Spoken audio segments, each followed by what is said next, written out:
Nilekturahan ni Congresswoman Beatrix Luestro si Escudero. Ha? Nilekturahan. Ha? Ito kasing si Escudero, talagang garapala naman na itong pagka-pro-Sara nito eh. Ha? Kahit mga alanganin, kahit na sa aming mga abogado, obvious na kahit basic na mga concept sa constitutional law, talagang hindi na sinusunod ni Chis Escudero. Basic yun mga kabunyog, basic. Ibig sabihin, actually, ang constitutional law, sa aming mga nag-aaral ng abogasiya, first year subject namin yan, first SEM, Constitutional Law 1. Ako nagtuturo ako ng Constitutional Law 1 saka Constitutional Law 2. First SEM, Constitutional Law 1. Ang tungkol sa mga impeachment na yan, accountability of public officers, first year, first SEM, napaka-basic. Kaya lang talagang itong si itong si Chis Escudero, wala na. Kaya nga marami na ang nananawagan na idisbar na si Chis Escudero. Idisbar na. Bakit? Ay kasi kahit yung mga basic na konsepto, hindi niya na sinusunod. Kung abogado ka tapos yung basic na concepts, hindi mo na sinusunod, ibang klase na yan. Ito mga kabunyog, ito yung sabi ni Congresswoman Beatrix Luestro. The impeachment court cannot dismiss the articles of impeachment. When the Constitution does not provide, we should not provide. Anong ibig sabihin ng when the Constitution does not provide, we should not provide? Walang nakalagay sa Constitution na pwedeng mag-dismiss ng articles of impeachment ang Senado. Kung walang nakalagay sa Constitution na pwedeng mag-dismiss ang Senate bilang impeachment court, hindi pwede. Kaya nga, when the Constitution does not provide, we should not provide. Yan yung Yan yung nakalagay sa Constitution. Wala naman, ang nakalagay sa Constitution ay ang Senado, kapag natanggap na ng Senado ang articles of impeachment, trial shall forthwith proceed. Tapos ang nakalagay na doon, ang Senado, kung magkukonvict, kailangan ng 2/3.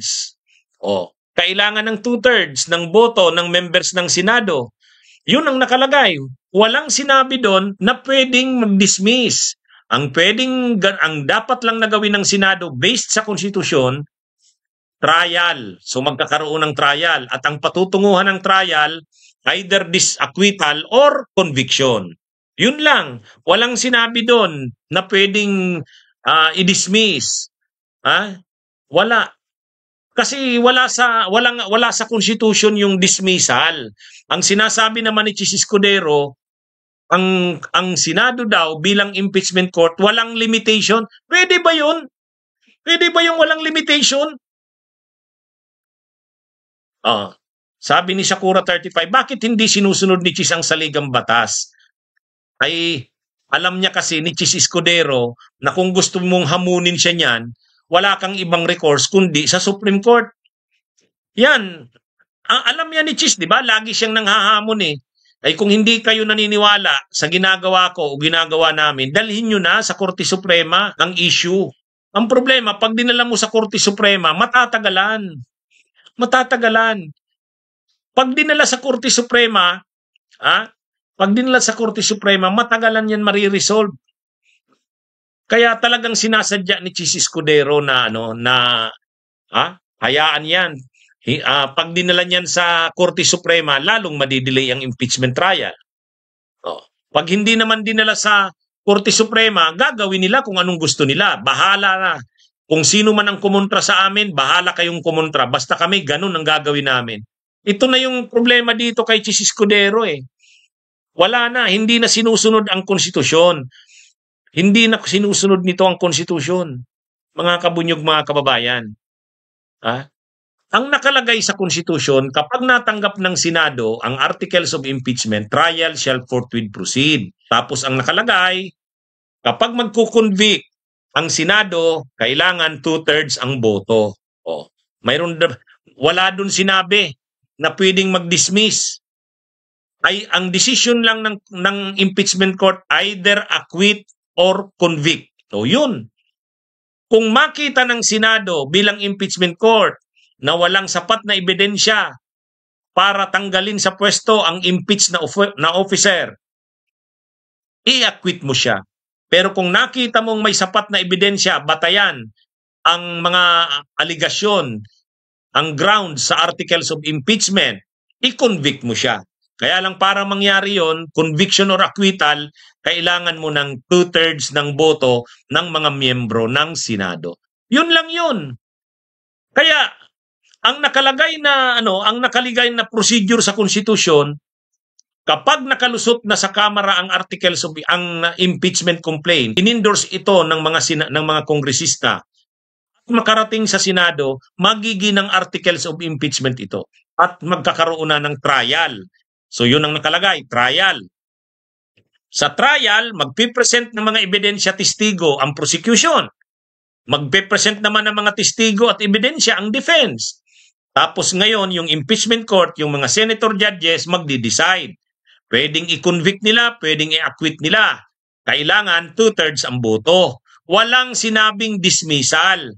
Yan yung sinasabi ni Congresswoman Beatrix Luistro na kung walang nakalagay sa Constitution, when the Constitution does not provide, we should not provide. Kung wala namang nakalagay sa Constitution, huwag nating the impeachment court cannot dismiss the articles of impeachment. When the Constitution does not provide, we should not provide. Kung ano lang ang nakalagay sa Constitution, yun lang. Walang nakalagay sa Constitution na pwedeng i-dismiss. Walang nakalagay doon. Ang sinasabi lang naman kasing argumento ni Chis Escudero niyan, kapag ang impeachment court, ang Senado bilang impeachment court ay nagsagawa na ng trial, walang limitation sa Senado. Walang limit. Sabi ni Chis Escudero, kahit yung motion to dismiss, hindi yan prohibited, walang pagbabawal niyan. Kahit sinong kongresista, senador, kahit ang sa impeachment, yung mga abogado ng in-impeach na officer, pwede silang mag-motion to dismiss ayon kay Chis Escudero. At pag nag-motion to dismiss, simple majority lang na boto ang kailangan, hindi 2/3. Kasi daw kapag 2/3, dun yan sa conviction or acquittal. Pero kapag simpleng didesisyonan lang kung i-dismiss o hindi, simple majority lang. Pag simple majority lang, di madali lang ma-dismiss yan. Kaya tama ka Kabunyog, Boboy Diladya. Sa totoo, sobra-sobra na talaga ang yabang, ang hambog ni Chis Escudero. Kaya lang, ang problema nga kasi, ang hinahamon lagi ni Chis Escudero, dalhin nyo na lang sa Korte Suprema. Na ayaw naman nating gawin. Kasi pag dinala mo sa Korte Suprema, madidelay lalo ang trial.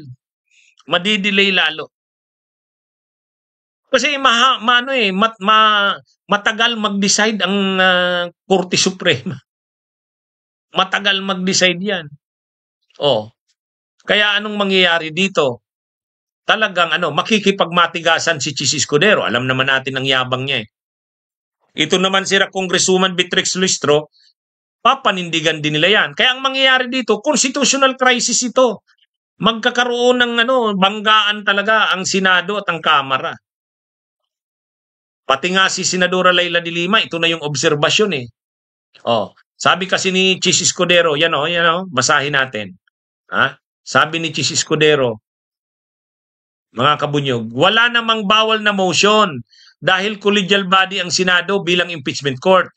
Tatagal ninyo sa Senado, ano bang gagawin?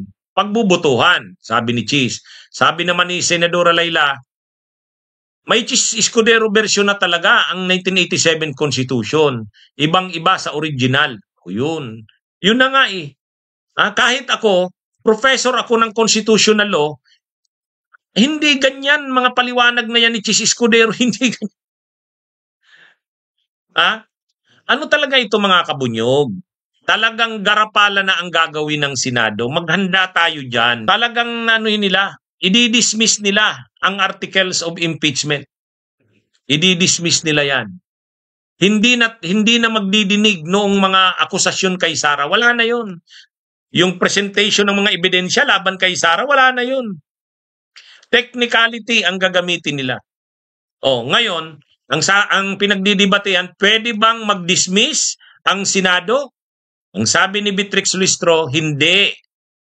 Kasi, the impeachment court cannot dismiss the articles of impeachment. When the Constitution does not provide, we should not provide. Kung walang nakalagay sa Constitution, wala yan. Ganun lang kasimple yan eh. Mga kabunyog, mga kababayan. Kaya ito napaka nang nangyayaring ito. Si Chis Escudero, matigas siya. Bakit? Matigas siya. Kasi alam niya na ang makakasete lang niyan, magkaso ka na sa Korte Suprema. Kaya lang, pag dinala mo nga sa Korte Suprema, pabor kay Sara yan. Kasi lalong madidelay ang trial. Yan naman ang gusto nila eh. Okay, kung hindi ma-dismiss, i-delay natin. Ganun yan. Kaya talagang paulit-ulit yan si Chis Escudero. Kung talagang may question kayo sa desisyon namin, kung hindi kayo kumbinsido, dalhin nyo na sa Korte Suprema. Pag dinala sa Korte Suprema, matatagalan. Yan yun. Nadidelay na nga ngayon. Dinelay na ni Chis. Lalo pa yan. Kaya sa totoo lang, sinasagad na ni Chis ang pasensya ng taong bayan. Napupuno na ang salup eh. Napupuno na ang salup. Para kasi sa kanila mga kabunyog, wala naman yung mga pananagutan na yan sa yung pananagutan ng mga opisyal ng bayan, wala sa kanila yan. Ang nakikita nila, mayroon silang nakikitang rason para i-dismiss. Bakit hindi pa i-dismiss? Kaya lang yun na nga. Siyempre makikipag-argumentuhan dyan yung mga miyembro ng Kamara. Tulad nito si Congresswoman Beatrix Lustro.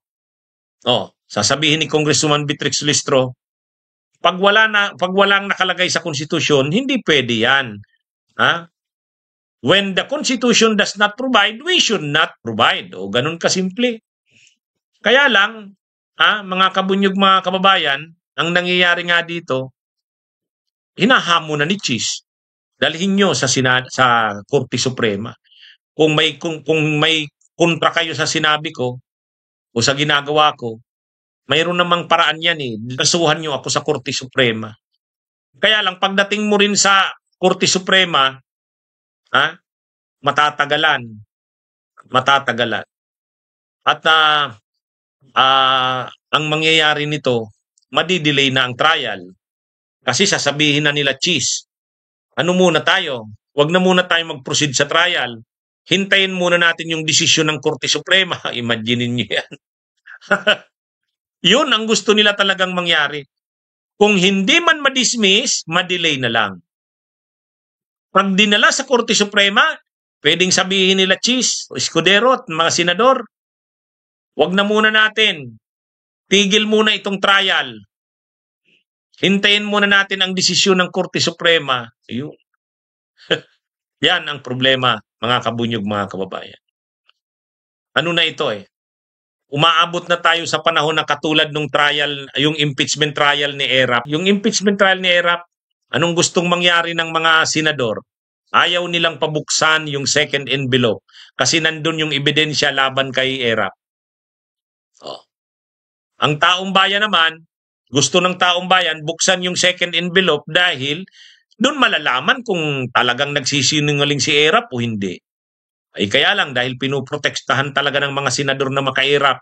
Si Erap, nagbutuhan, 11-10. Nanalo yung 11 na mga senador na ayaw pabuksan ang envelope. Natuwa ngayon yung mga pro-Erap. Kala nila panalo na sila. Pero nagalit ang taong bayan, nag-people power. Yan yung nangyari kay Erap. Itong kay Chis Escudero, gano'n na naman ang gagawin nila. Pipilitin nilang i-dismiss yan. Technicality, procedural. Pag na-dismiss, di wala na. Hindi na magpuproceed doon sa presentation ng mga ebidensya laban kay Sara. Kaya yung mga confidential funds na yan, yung mga piatos-piatos, wala na yun, Mary Grace Piatos. Hindi na pupunta dun eh. Oh. Kaya ganyan mga kabunyog, mga kababayan, sinasagad na ni Chis Escudero ang taong bayan. Magbabanggaan dito ang Senado at Kamara. O dito pa lang nagsalita na si Congresswoman Beatrix Luestro. Hindi pwede na i-dismiss, walang ganyan sa konstitusyon. Ang sasabihin naman ni Chis Escudero, wag nyo kaming pagsabihan yan. Kami ang impeachment court. O yan magkakaroon tayo ngayon ng banggaan ng Kamara at ng Senado. Constitutional crisis ang labas nito. Dahil sa tigas ng ulo ni Chis Escudero. Ang dapat sana nilang gawin, okay, mag-proceed na sa trial.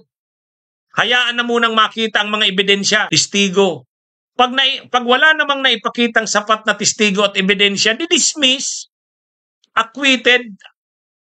Pag wala namang naipakitang sapat na ebidensya, acquitted yan. Kaya dalawa lang ang magiging desisyon, acquitted or convicted. O yun. Yan. Kaya aabangan natin dito ang pagbabanggaan ng mga senador at ng mga kongresista. Sila Chis Escudero versus Beatrix Luestro. Saan tayo dyan kakampi? Suportahan natin sila Congresswoman Beatrix Luestro. Masyado na itong si Chis Escudero. Wala naman kasing ang iniisip ni Chis Escudero, ano naman ang problema sa akin? Unang-una, kahit anong gawin nyo, magiging Senate President ako. Kasi suportado siya. Ngayon pa lang napanood nyo yung balita ngayon mga kabunyog. Sabi ni Alan Peter Cayetano, kung ngayong araw mag-i-eleksyon ng Senate President, panalo si Chis Escudero. Tatalunin si Tito Soto. O yan. Yan ang mga kabunyog, mga kababayan. Kaya tuwang-tuwa si Chis, tuwang-tuwa siya, hindi siya mapapalitan bilang Senate President sa tulong ng mga pro-Duterte Black Senators. Kaya naman, bilang kapalit ng suporta ng mga pro-Duterte Black Senators, ipapadismiss niya. Kaya ngayon pa lang, ang mga statement ni Chis patungo na doon. Kaya nga umaalma na ang mga kongresista. So sabi ni Congresswoman Beatrix Luestro, hindi naman pwedeng i-dismiss yan. Hindi pwedeng i-dismiss. Kaya tama si Agustin Mondragon, maghanda na tayo. Hindi na pwede itong nangyayaring ito. Garapalan na ang ginagawa ni Chis Escudero. O sige mga kabunyog, mga kababayan, magandang araw sa inyong lahat. Mabuhay po tayo. Bunyog, halikan na kasama ka. Bunyog, kapag buklod ay may pag-asa. Luzon, Visayas, Mindanao, isa ang pananaw. Sa bagong Pilipinas ang bunyog isisigaw. Bunyog, bunyog.